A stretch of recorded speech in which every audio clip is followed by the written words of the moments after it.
One of the many great attractions of Washington, D.C. is Ford Theater, located on 511 10th Street Northwest. The Ford's Theater is located down the street from the Welcome Center and on the street in front of the Spy Museum.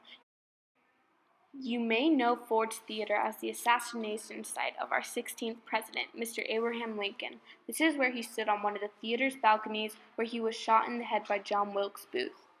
Since the assassination, they have remodeled the theater to some degree. Today, the Ford's Theater is a brick building with multiple windows in it.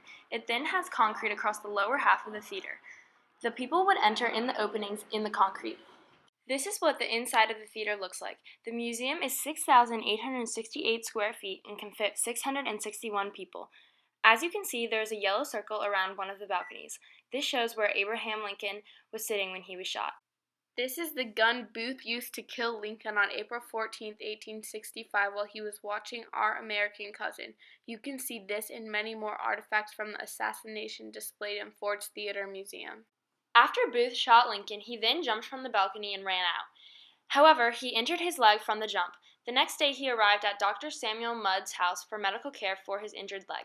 Dr. Samuel Mudd cut the spur and boot from his swollen ankle, which are now displayed in the museum. Not only are various articles of clothing from John Wilkes Booth displayed, but also the clothing that Abraham Lincoln was wearing during the assassination is shown in the museum. Also featured in the museum are two life masks of President Lincoln's face. This one was made in 1860 and this one was made in 1865. The life masks record with painful precision the grueling physical toll the Civil War had on Lincoln. At Ford's Theater, you can not only see the items used in the assassination, but you can also see what was going through Booth's mind before it all went down.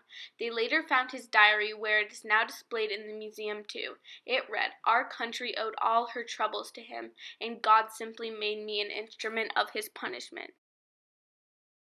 If you are looking to see some of these cool artifacts and learn something about one of the most important and devastating events in American history, you should stop by Ford's Theater. Ford's Theater offers highly interesting information as well as a great time.